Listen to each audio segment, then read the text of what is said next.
Morning students. भाइयों जी, 12th online class में आप सभी का स्वागत है।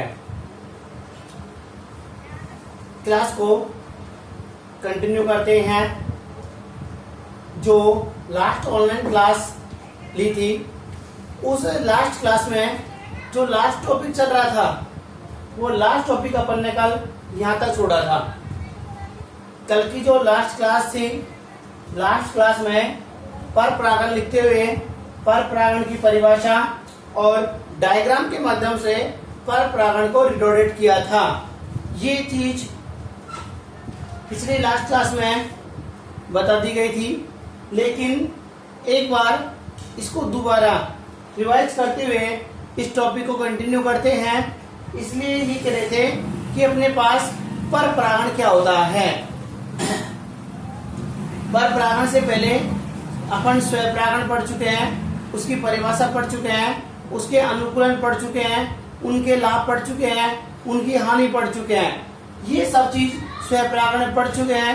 इसी प्रकार से पर परागण को टॉपिक को प्रारंभ किया था और पर परागण में सबसे पहले ये कहा था, पर का मतलब क्या होता है? दूसरा। और परागण का मतलब क्या होता है?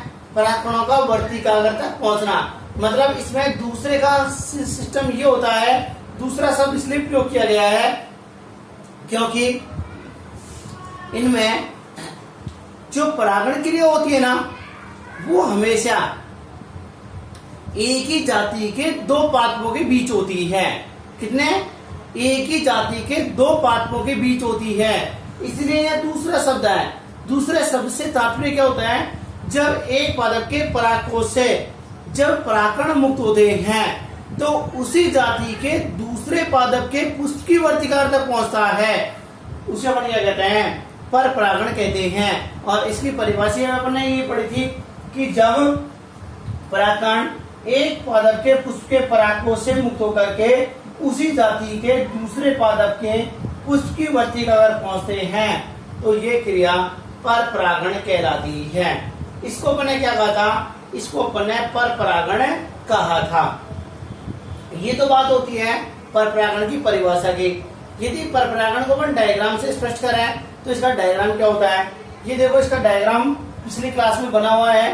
पिछली क्लास में मैंने बना के समझाया था कि अपने पास जो एक प्लांट्स हो गया और एक प्लांट्स का एक फ्लावर हो गया। जब एक प्लांट्स का एक फ्लावर, ये एक प्लांट्स हो गया, इसके ये क्या कहलाते हैं? ये परागकोश कहलाते हैं। इस परागकोश से क्या मुक्त हुए? परागकण मुक्त हुए। जब ये परागकण सहजातीय पादप, तो दूसरा शब्द अपने लिया था यहाँ, तो कौन सा प्लांट्स आ गया? दूसरा आ गया। दूसरे पादप के पुष्प की वर्तिकाग्र पहुंचते हैं तो इसे अपन क्या कहते हैं? पर परागण कहते हैं। देख लो, एक पादप के पुष्प के परागकोश से मुक्त, एक पादप के पुष्प के परागकोश से मुक्त परागकण दूसरे पादप के वर्तिकाग्र, ये दूसरा पादप हो गया, इसके वर्तिकाग्र तक पहुंचते हैं तो ये क्रिया कहलाती है? पर परागण कहलाता है। और ये जो पर परागण क्रिया होती है, ये पर परागण क्रिया किसी न किसी माध्यम से होती है। तो सबसे पहले पर परागण की परिभाषा लास्ट क्लास में भी शो की थी और अभी भी मैंने एक बार दोबारा रिवाइज कर दी है। इसका डायग्राम ध्यान रखना। पिछली क्लास में मैंने आपको बताया था, एक जिटेनोगेम्यूर होता है और जिटेनोगेम्यूर पे दो पुष्प काम में आते हैं, लेकिन उसमें क्या होता है? एक ही पादप पर स्थित दो पुष्प क्रियाशील होते हैं, जबकि इसमें क्या होता है? इसमें दो अलग अलग सहजातीय पादप होते हैं, इसलिए इसे क्या कहते हैं? पर परागण कहते हैं। अब अपन ये देखते हैं कि पर परागण के लिए कौन कौन से अनुकूलन होना आवश्यक है, इनमें कौन कौन से विशेषताएं पाई जाती हैं जिनके कारण इनमें पर परागण ही पॉसिबल होता है। इनकी कुछ स्पेशली अनुकूलन है, वो अपन देख लेते हैं।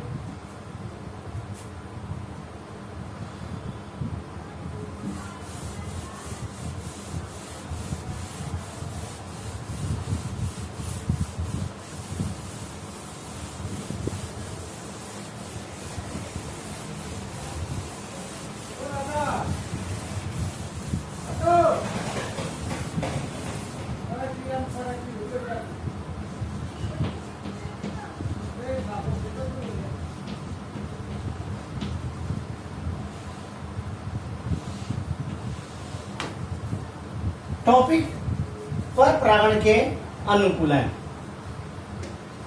पर परागण के अनुकूलन में सबसे पहले अपने पास पॉइंट आता है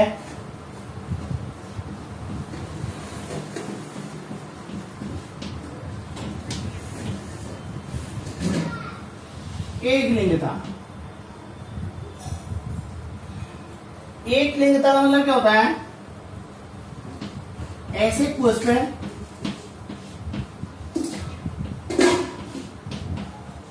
जिनमें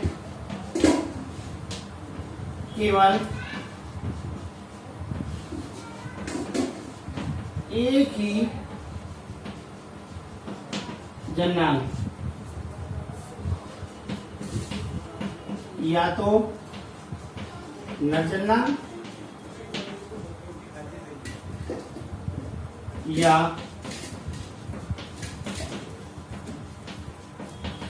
मादा जननांग उपस्थित होते हैं। इनकी सबसे बड़ी बात ये होती है कि कुछ प्लांट्स ऐसे होते हैं जिनके पुष्प उभयलिंगी नहीं होते हैं। जैसे मान लो मैं पुष्प एक डायग्राम बना दूं हल्का सा। जैसे मान लो ये कोई प्लांट्स है और ये इसमें कोई फ्लावर उत्पन्न हुआ। इस फ्लावर में क्या हुआ कि ये कौन सा भाग हो गया? ये जननांग वाला भाग हो गया। अब ये जननांग वाला भाग है तो इसमें क्या नहीं पाए जाएंगे? इसमें पुंगांग नहीं पाए जाते हैं। तो ये तो कौन सा हुआ? ये तो मादा पुष्प हुआ। कैसा हुआ? ये मादा पुष्प हुआ। और कुछ प्लांट्स ऐसे होते हैं जिनमें केवल पुंकेसर लगे होते हैं। क्या लगे होते हैं? इनमें केवल पुंकेसर लगे होते हैं। और पुंकेसर लगे होंगे तो इनमें जायंग एब्सेंट होता है। और जब जायंग एब्सेंट होएगा तो ये कैसे होते हैं? ये नर पुष्प होते हैं। कैसे होते हैं?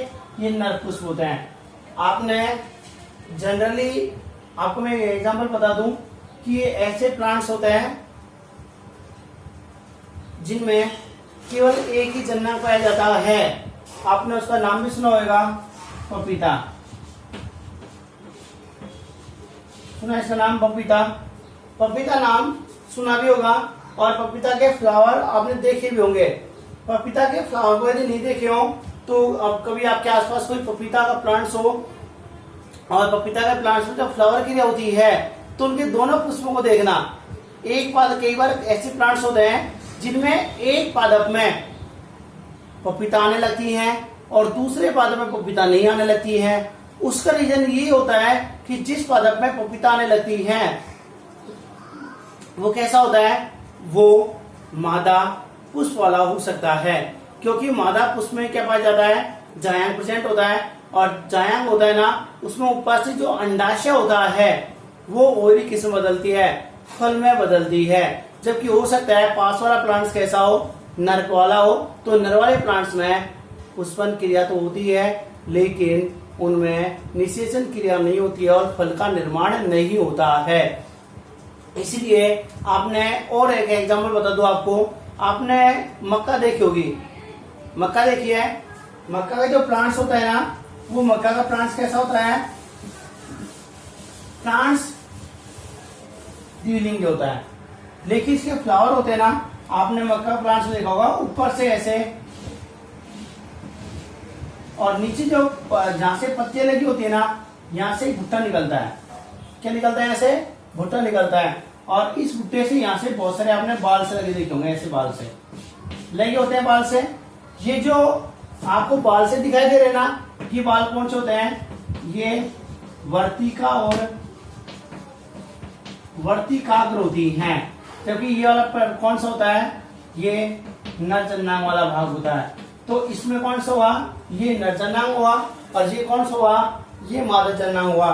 तो इस प्रकार से ऐसे प्लांट्स होंगे ना, उनमें क्या पाया जाता है? उनमें पर परागण ही पाया जाता है। लेकिन इसमें ये कह सकते हैं कि जो पर परागण के लिए होती है, पर परागण के लिए पुष्प का एक लिंगी होना आवश्यक है।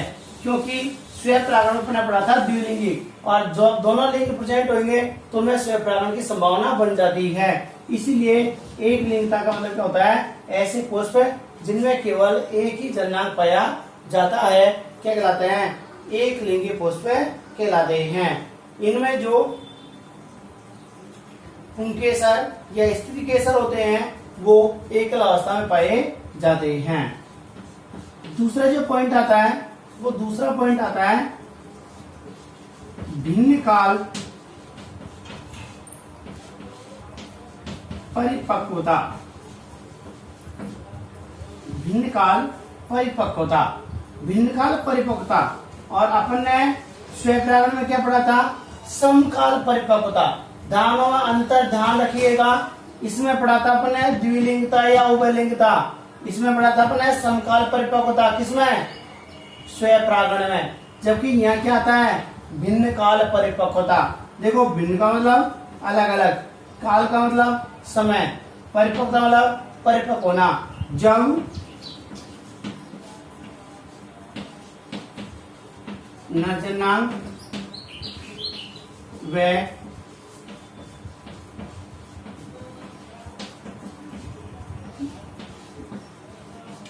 मादा जनांग का परिपक्वन काल अलग अलग होता है तो इन पुष्पों में पर परागण ही संभव होता है। क्या होता है? पर परागण ही संभव होता है।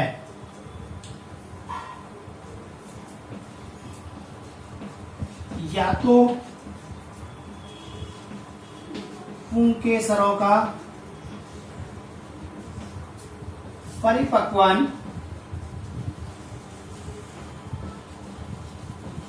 स्त्री केसर से पहले हो, या स्त्री केसर का परिपक्वन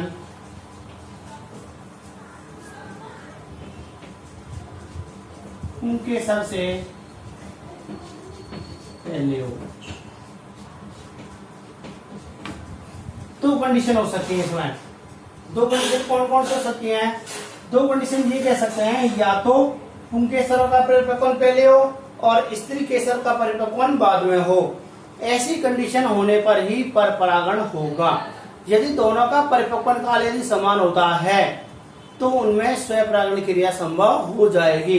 इसलिए दोनों का परिपक्वन काल अलग अलग होता है तो इन दोनों के परिपक्वन काल में या तो पुंकेसर पहले पके या फिर स्त्री केसर पहले पके, तो इसको अपन कहते हैं भिन्न काल परिपक्वता। और जो भिन्न काल परिपक्वता होती है ना, ये भिन्न काल परिपक्वता दो प्रकार की होती है।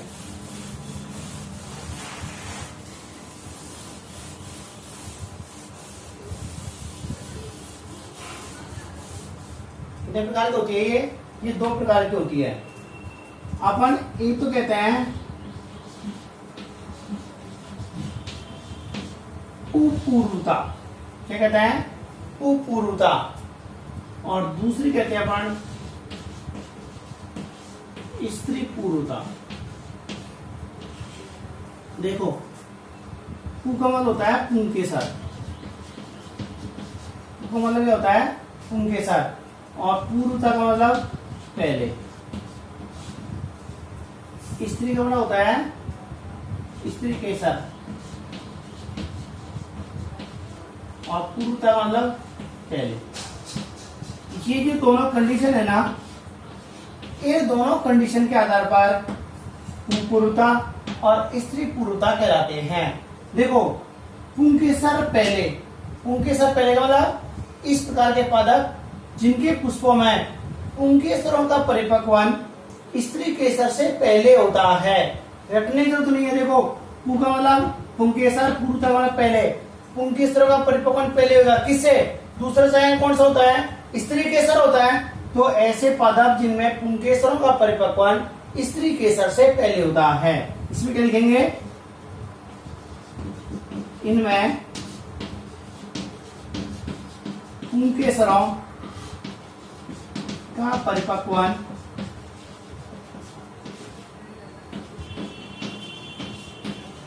स्त्री केसर से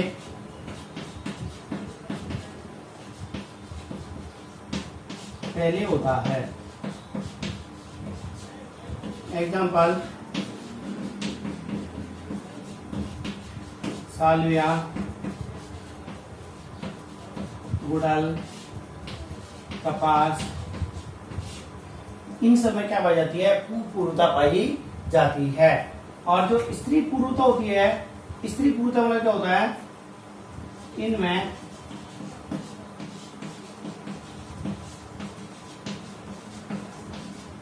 स्त्री केसर का परिपक्वन उनके गुणों से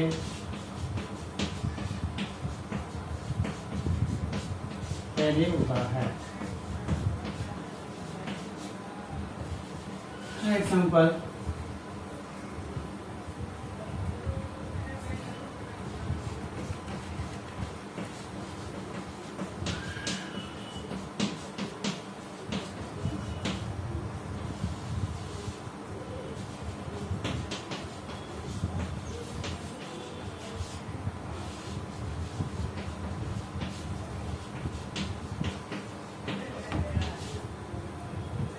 ये दो अपने पास चीज आई है, एक आया है पुरुषता और एक आया अपने पास में है स्त्री पुरुषता।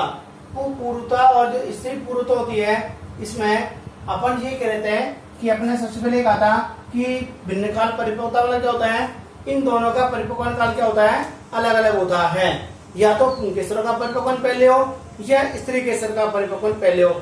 इस आधार पर, इन दोनों कंडीशन के आधार पर जो भिन्न काल परिपक्वता होती है, इस भिन्नकाल परिपक्वता को दो भागों में विभाजित किया गया है। किसको? इसको दो भागों में विभाजित किया गया है। नंबर एक तो अपने पास कहलाता है पुरुषता। पुरुषता में क्या? पुंकेसर का परिपक्वन स्त्री केसर से पहले हो। एग्जाम्पल जैसे सालविया है, कपास है। एक होता है पुरुषता, दूसरा आता है अपने पास स्त्री पुरुषता। स्त्री पुरुषता मतलब क्या होता है कि इनमें जायांग होता है ना, इस जायांग का परिपक्वन पुंकेसर से पहले होता है। किससे? पुंकेसर से पहले होता है। इसलिए इसे क्या कहते हैं? इसलिए इसे स्त्री पुरुषता कहते हैं। इसमें एग्जांपल आता है अपने पास एरिस्टोलोकिया है, ब्रेसिकेसी है। ब्रेसिकेसी में अपने पास जो सरसों वाला फूल आता है ना, सरसों के जो प्लांट्स होते हैं ना, इसमें क्या आती है? सरसों वाला प्लांट्स आता है। और ये कौन से होते हैं? ये स्त्री पुरुषता होते हैं। कितने अनुकूलन पड़े? दो। नंबर एक लिंगता, जिनमें केवल पुष्पों में एक ही नर जननांग या मादा जननांग में से एक ही प्रेजेंट होता है, एक लिंगता कहलाते हैं। एग्जाम्पल क्या पढ़ा था? पपीता। दूसरा क्या पढ़ा है अपन ने? भिन्न काल परिपक्वता। भिन्न काल परिपक्वता मतलब क्या होता है कि जिनमें पुष्प में नर जननांग और मादा जननांग दोनों प्रेजेंट हो, पुष्प द्विलिंगी हो, लेकिन द्विलिंगी होते हुए भी पर परागण किस प्रकार से दर्शाए। इसीलिए क्या होता है कि यदि पुष्प द्विलिंगी होगा तो कौन सी कंडीशन में आ जाएगा? स्वपरागण में आ जाएगा। इसलिए यदि कोई पुष्प द्विलिंगी होते हुए भी पर परागण कैसे दर्शाएगा, इसके लिए क्या होना जरूरी है? भिन्न काल परिपक्वता होना जरूरी है। और भिन्न काल परिपक्वता वाला क्या होता है कि जिनमें नर जननांग और मादा जननांग दोनों प्रेजेंट हो, लेकिन इनमें परिपक्वन काल दोनों का अलग अलग हो, तो वो क्या दर्शाते हैं? पर परागण क्रिया दर्शाते हैं। नंबर एक आता है पुरुषता। पुरुषता मतलब क्या होता है? जिनमें पुंकेसरों का परिपक्वन स्त्री केसर से जायांग से पहले होता है, उसे अपन क्या कहते हैं? पुरुषता कहते हैं। एग्जाम्पल अपन लिखा है सालविया है, गुड़हल है, कपास है। और एक आता अपने पास में स्त्री पुरुषता। और स्त्री पुरुषता मतलब क्या होता है कि इनमें जायांग का परिपक्वन पुंकेसर से पहले होता है। एग्जाम्पल एरिस्टोलोकिया है, ब्रेसिकेसी कुल के प्लांट्स होते हैं, इनमें क्या पाई जाती है? स्त्री पुरुषता पाई जाती है। तो दो अनुकूलन पूरे हो गए। तीसरा अनुकूलन देखते हैं।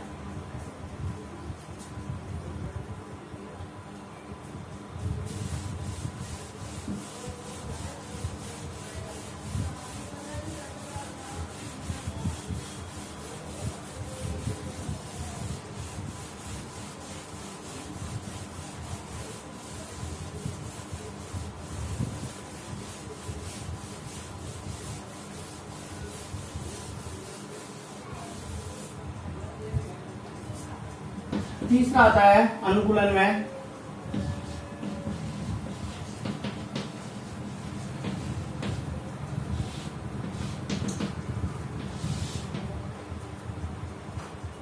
सेल्फ सर्टिलिटी, इसको बोलते हैं स्वबंधता। स्व का मतलब स्वयं, अपने आप के, अपने। बंधता का मतलब होता है जनन ऐच्छम। क्या होता है? जनन ऐच्छम। मतलब यदि ऐसे पादप, ऐसे पुष्प, देखो जैसे मान लो ये तो कोई वर्तिकाग्र हो गई और ये क्या हो गया, ये अंडाशय हो गया, और इस पर क्या लग रहे हैं, ये पुंकेसर लग रहे हैं। ठीक है,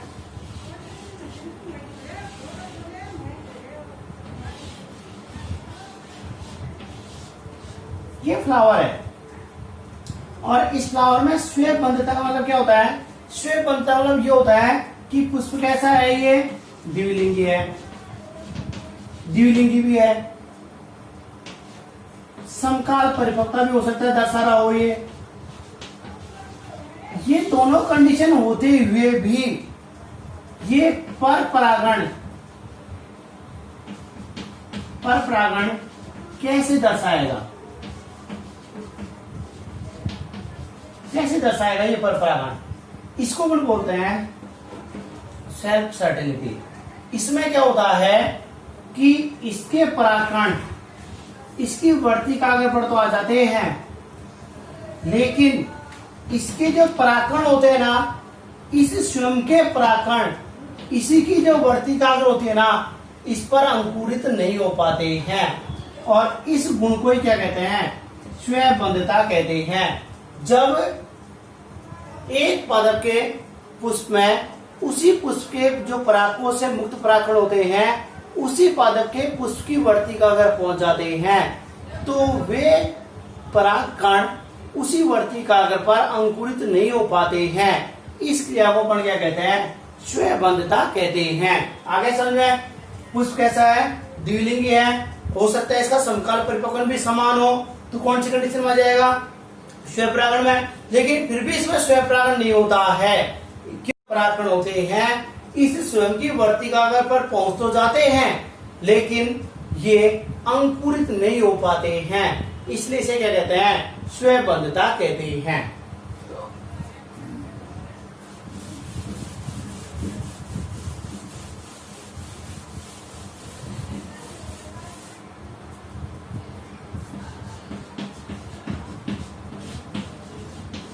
ऐसे पुष्प जिनमें ऐसे पुष्प जिनमें परागकण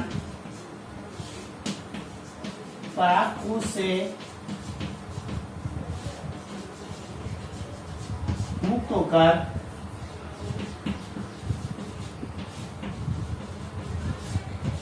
उसी पुष्प की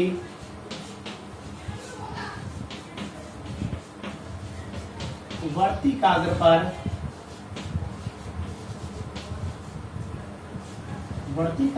पहुंच जाते हैं, लेकिन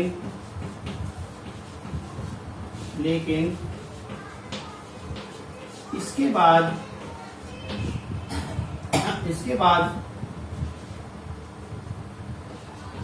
उसी वर्तिकाग्र पर ये अंकुरित नहीं हो पाते हैं। यह गुण स्वबंधता कहलाता है। क्या कहलाता है? ये गुण स्वबंधता कहलाता है। अंगूर है, सेब है, इनमें स्वबंधता पाई जाती है। देखो क्या कहा अपन ने? स्व का मतलब अपने स्वयं के, बंधता मतलब होता है जनन ऐच्छम प्रकार के। ऐसे पुष्प जिनमें परागकण परागकोश से मुक्त हो जाते हैं और उसी पुष्प की वर्तिका पर पहुंच जाते हैं, मतलब ऑटोगेमी क्रिया हो जाए तो उसके बाद भी क्या होता है कि उसी पुष्प की जो वर्तिका होती है उस पर ये अंकुरित नहीं हो पाते हैं। इस गुण को अपन क्या कहते हैं? स्वयंबद्धता कहते हैं। ध्यान रख लिए, स्वयंबद्धता में क्या होता है? पुष्प द्विलिंगी भी हो सकता है, समकाल परिपक्वता का गुण भी पाया जा सकता है, इसके बावजूद भी वो पर परागण स्वयंबद्धता के कारण ही दर्शाता है। और स्वयंबद्धता का मतलब क्या होता है? उसी पुष्प के परागकणों का उसी पुष्प की वर्तिका पर अंकुरित नहीं होना क्या कहलाता है? स्वयंबद्धता कहलाता है। ध्यान रखिए, एक बार दोबारा सुन लीजिए। स्वयंबद्धता का मतलब क्या होता है? जब एक ही पुष्प के परागकण हो और उसी पुष्प के परागकण उसी पुष्प की वर्तिका पर पहुंच तो जाते हैं, लेकिन वहां पहुंचने के बाद भी क्या दर्शाते हैं? वो अंकुरित नहीं हो पाते हैं, उनका अंकुरण नहीं हो पाता है, जिसके कारण वो निषेचन क्रिया नहीं दर्शा सकते। इस गुण को क्या कहते हैं? इस गुण को स्वयंबद्धता कहते हैं। ये अनुकूलन का तीसरा पॉइंट था। कौन सा ये अनुकूलन का तीसरा पॉइंट है, थर्ड पॉइंट हो गया था ये। अगला पॉइंट अपन देखें,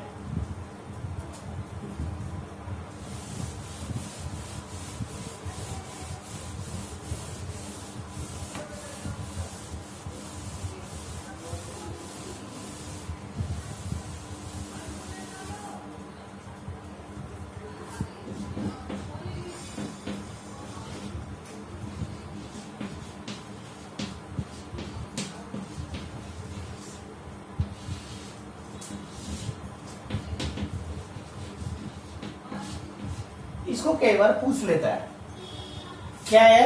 हरकोगेमी। हरकोगेमी का सबसे पहले आपको अर्थ, चाहे कोई भी पॉइंट हो या कोई भी टॉपिक हो या कोई भी पाठ का नाम हो, सबसे पहले आपको उस टॉपिक का या उस पॉइंट का अर्थ याद होना जरूरी है। जब तक आपको अर्थ याद नहीं होगा, जब तक आप उस क्वेश्चन का स्पष्ट आंसर नहीं दे सकते। इसीलिए सबसे पहले आपको उसका अर्थ याद होना जरूरी है कि इसका मतलब क्या होता है। यदि आपको इसका मतलब समझ में आ जाता है तो मतलब समझ में आने के बाद यदि अपन को उसका डेफिनेशन याद नहीं होती है तो अपन उसको अपने शाब्दिक अर्थों में उसको रिटोरेट कर सकते हैं। इसलिए जब आपको अर्थ याद है तो इसका मतलब आपको किसी भी चीज को रटने की आवश्यकता नहीं होती है। और इसलिए मैं प्रत्येक चीज का सबसे पहले पॉइंट डालते ही उसका अर्थ बताता हूँ कि इसका मतलब क्या होता है, और मतलब से अपन उसको शाब्दिक अर्थों में रिटोरेट कर सकते हैं। इसलिए क्या होता है कि जो हरकोगेमी होता है ना, इस हरकोगेमी का अर्थ क्या होता है? हरकोगेमी का अर्थ होता है संरचनात्मक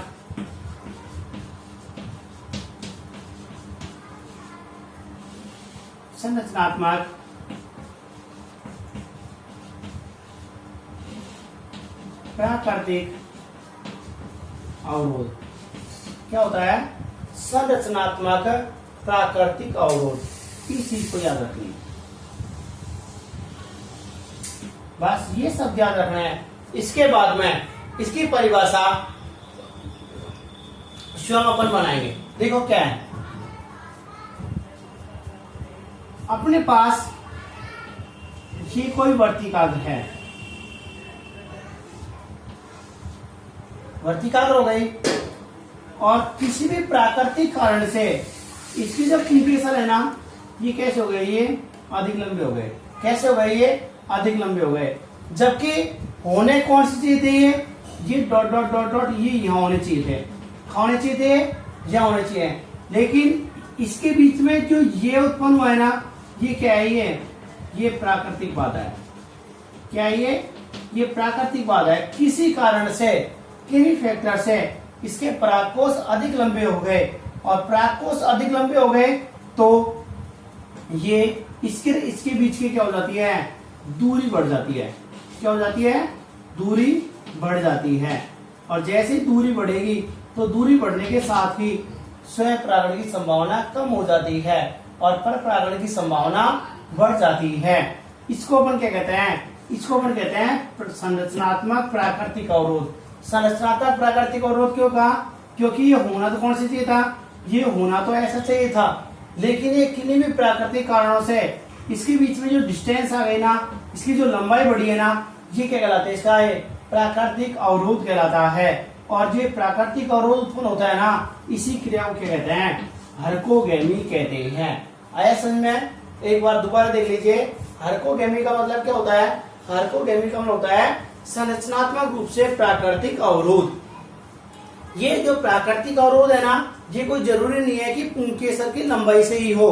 कई बार किसी प्लांट्स की वर्तिका बिल बहुत लंबी हो जाती है, या फिर कई बार ये होता है कि इनका जो स्पुटन होता है ना, वो सामान्य रूप से न होकर के असामान्य रूप से हो जाता है, जिसके कारण जो मुक्त परागकण होते हैं ना, ये मुक्त परागकण उसी पुष्प की वर्तिका अगर पहुंचने में असक्षम होते हैं। इसको भी अपन क्या कह सकते हैं? प्राकृतिक अवरोध कह सकते हैं। और ये प्राकृतिक अवरोध के कारण जो स्वयं परागण नहीं हो रहा और जो पर परागण क्रिया हो रही है ना, इसे ही अपन क्या कहते हैं? इसे पर परागण कहते हैं। इसलिए कई बार इंपॉर्टेंट चीज है, कई बार पूछ लेता है, तो हरकोगेमी का मतलब क्या होता है? प्राकृतिक संरचनात्मक अवरोध। प्राकृतिक संरचनात्मक अवरोध में क्या हो सकता है? पुंकेसर भी बड़े हो सकते हैं, वर्तिकाग्र भी लंबी हो सकती है। तीसरी बात ये हो सकती है कि परागकोशों का स्फुटन हो सकता है अनियमित प्रकार का हो जाए, तो भी क्या नहीं होगा? इसमें स्वयं परागण नहीं होता है, इसलिए इनमें पर परागण की संभावना बढ़ जाती है।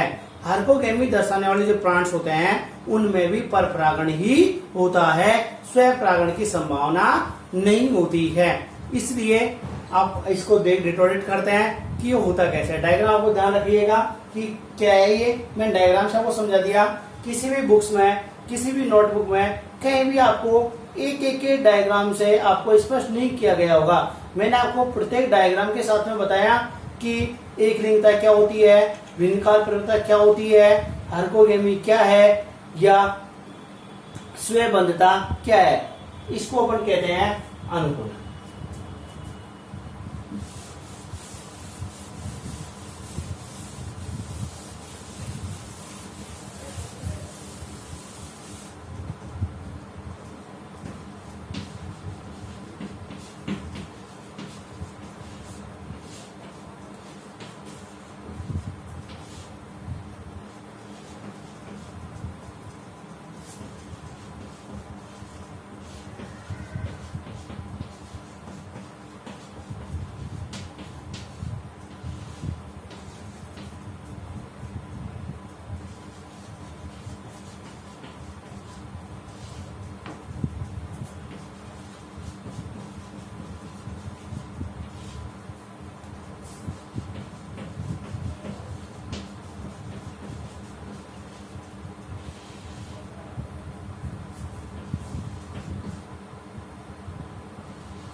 देखो क्या लिखा है मैंने, हरकोगेमी में क्या लिखा है, जब किसी पादप के पुष्प में वर्तिकाग्र और पुंकेसर के मध्य कोई संरचनात्मक प्राकृतिक अवरोध उत्पन्न हो जाता है, ये क्रिया क्या कहलाती है, ये हरकोगेमी कहलाती है।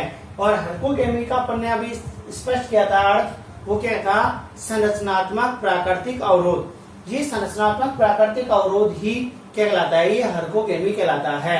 मैंने नीचे शो भी कर दिए कि कौन कौन से प्राकृतिक अवरोध उत्पन्न हो सकते हैं। अपन ने ये कहा कि जब प्राकृतिक बाधा के रूप में हो सकता है कि पुंकेसरों की लंबाई में वृद्धि हो जाए। मैंने अभी आपको बताया कि हो सकता है कि पुंकेसर सामान्य से अधिक लंबे हो जाएं, तो सामान्य से अधिक लंबे हो जाएंगे तो उनके जो परागकण होते हैं, उनके परागकणों को उसकी वर्तिकाग्र पहुंचने में असुविधा उत्पन्न होने लगती है, जिससे परपरागण की संभावना बढ़ जाती है। दूसरी बात ये हो सकता है कि इसकी वर्तिका अधिक लंबी हो जाए और जो वर्तिकाग्र होती है ना, वो पुंकेसरों की पहुंच से काफी ऊपर निकल जाती है, जिसके कारण उसके जो परागकण होते हैं वो परागकण इसी की वर्तिकाग्र पर नहीं पहुंच पाते हैं। तीसरा बात ये हो सकता है कि जो परागकोशों का स्फुटन होता है ना, ये परागकोशों का स्फुटन कैसा हो, अनियमित प्रकार का हो। और जब परागकोशों का स्फुटन जब अनियमित प्रकार का हो जाएगा, तो अनियमित प्रकार का होने के कारण इनके जो परागकण होते हैं, ये परागकण कहाँ नहीं पहुंचेंगे, ये वर्तिकाग्र पर नहीं पहुंच पाएंगे। और वर्तिकाग्र पर नहीं पहुंच पाने के कारण इनमें पर परागण की संभावना बढ़ जाती है, इसलिए इसको अपन कहते हैं हरकोगेमी।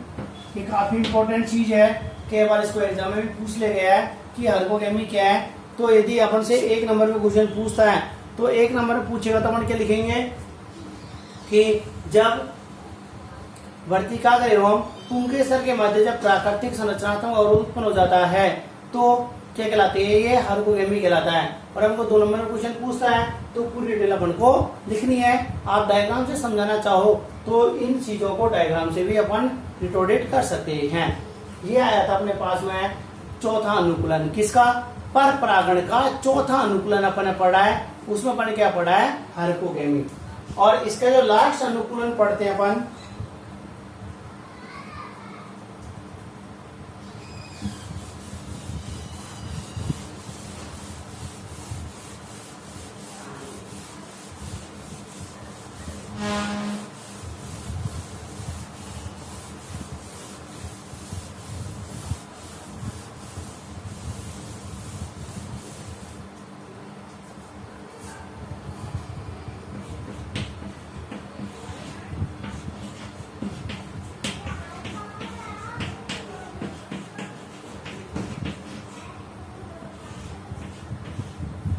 विषमवर्तिकातो क्या होता है, विषमवर्तिकातो। विषमवर्तिकात का मतलब क्या होता है कि कुछ पादप ऐसे होते हैं जिनमें पुष्प द्विलिंगी उपस्थित होते हैं, लेकिन अभी अपन ने जो प्राकृतिक अवरोध हरकोगेमी पढ़ा है ना, हरकोगेमी का गुण भी विषमवर्तिकात में अपन लिख सकते हैं। अपन को यदि याद नहीं रहे, गलती से भूल जाए, तो जो हरकोगेमी में जो प्राकृतिक अवरोध की जो अपन नीचे कारण लिखे थे ना, जिसमें पुंकेसरों की लंबाई जो वर्तिकाग्र की लंबाई होता है ना, वो किस में आता है, विशेष विषमवर्तिकात में आता है।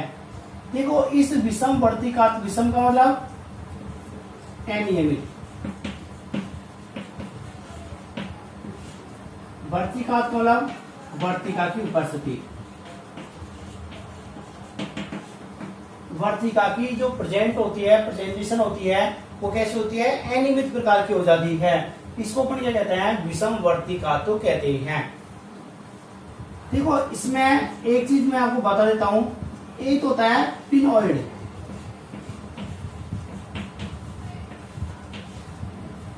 और एक होता है थ्रमोइड। एक क्या होता है, पिनॉइड, और एक क्या होता है, थ्रमोइड। जो पिनॉइड होता है ना, इसमें तो क्या होता है,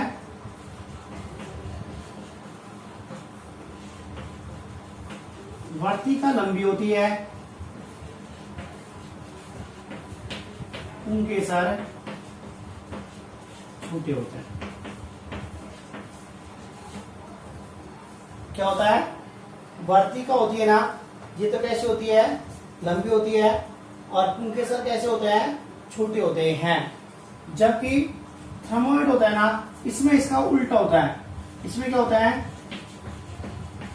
पुंकेसर तो लंबे होते हैं और वर्तिका छोटी होती है।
इसका जो एग्जाम्पल आता है,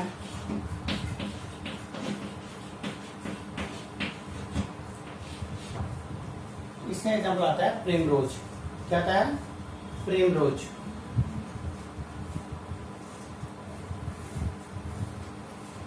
पिछला जो आपने अभी अभी पढ़ा है हार्कोकेमी,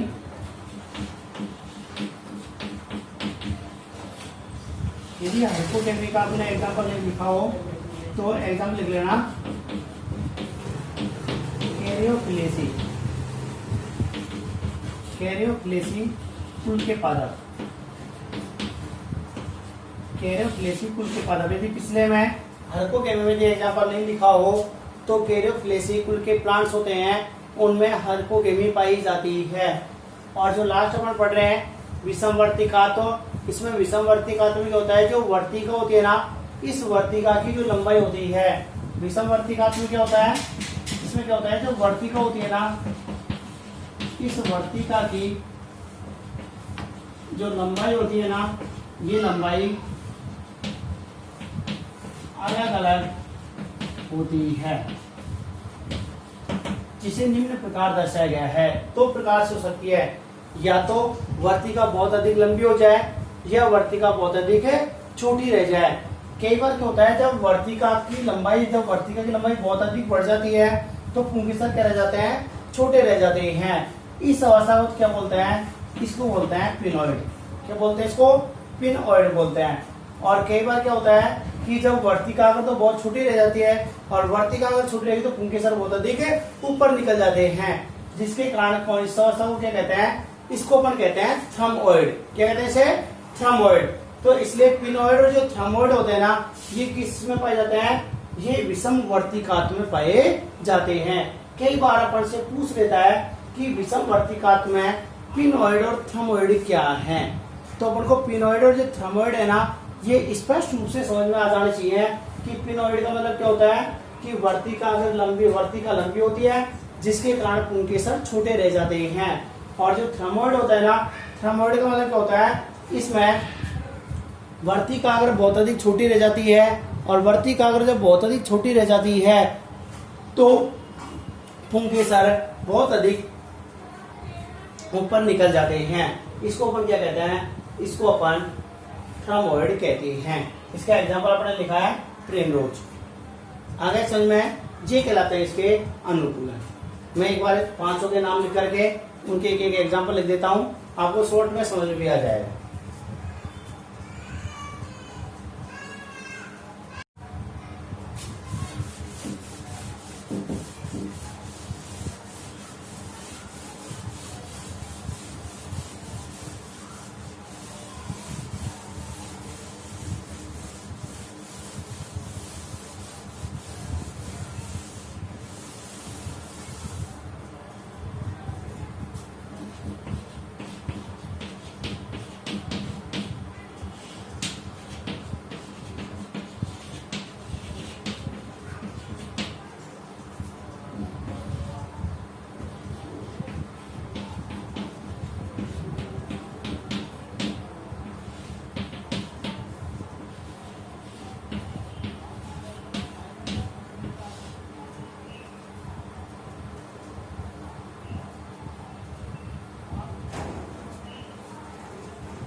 अपने पास क्या कहलाता है, ये परपरागण के अनुकूलन कहलाते हैं। पांचों अनुकूलन मैंने आपको शॉर्ट में लिख दिए, उनके शॉर्ट में अर्थ भी लिख दिए और उनके एग्जाम्पल भी लिख दिए। आपको यदि ये चीज याद हो जाती है तो आपको और चीज रटने की आवश्यकता नहीं है। एक लिंग था जिसमें उसमें नर या मादा सर्वनाम में से केवल एक ही प्रेजेंट का होना एक लिंग होता है। एग्जाम्पल पपीता। भिन्न काल परिपक्वता में पुपूर्ता, पुंग के स्वर का परिपक्वन स्त्री के स्वर से पहले। एग्जाम्पल साल्विया और कपास। स्त्री पूर्वता, स्त्री केसर का परिपक्वन पुंग केसर से पहले। एरिस्टोलॉजी और ब्रेसिकेसी कुल के प्लांट्स। हाइपोगैमी प्राकृतिक संरचनात्मक बाधा उत्पन्न होना वर्तिकाग्र और पुंग केसर के बीच में। एग्जाम्पल केरोफिलेसी कुल के प्लांट्स। स्वयंबद्धता, उसी पुष्प के परागकण उसी पुष्प की वर्तिकाग्र पर अंकुरित नहीं होते हैं, उसे क्या कहते हैं, स्वयंबद्धता। एग्जाम्पल अंगूर है, सेब है। और एक आता है विषम वर्तिकात्व, जिसमें वर्तिका की जो लंबाई होती है ना, ये वर्तिका की लंबाई अलग अलग पाई जाती है। और वर्तिका की लंबाई जब अलग अलग होगी तो एक में तो लंबाई में बहुत अधिक वृद्धि हो जाएगी, एक में लंबाई छूट रह जाएगी, जिसके कारण जब वर्तिका लंबी होगी तो पुंकेसर कैसे रह जाएंगे, छोटे रह जाएंगे। और जब वर्तिका छोटी रह जाएगी तो पुंकेसर क्या हो जाएंगे, बहुत अधिक लंबे हो जाते हैं, जिसके कारण परपरागण क्रिया आसानी से संपन्न हो जाती है। ये अपने कहलाते हैं परपरागण के अनुकूलन। ये परपरागण के अनुकूलन आज कंप्लीट होते हैं और परपरागण के अनुकूलन के कंप्लीट होने के साथ में ही आज की क्लास भी यही ऑफ होती है। कल की जो क्लास होगी, नेक्स्ट क्लास होगी, कल की क्लास में पढ़ेंगे परपरागण की विधियां, क्योंकि परपरागण के लिए किसी न किसी माध्यम की आवश्यकता होती है। तो परपरागण किन किन माध्यम में संपन्न होता है और किस प्रकार से संपन्न होता है, किन किन पात्रों में होता है, उस क्रिया को अपन कल डिटेल से पढ़ेंगे। उनको कहते हैं अपन परपरागण की विधियां। आज का टॉपिक यही समाप्त करते हैं। पूरे क्वेश्चन मैंने आपको डिटेल से समझाए, पूरे टॉपिक्स, इनको आप लिख लीजिए आसानी से। फिर भी कोई प्रॉब्लम्स आती है तो आप पूछ सकते हैं।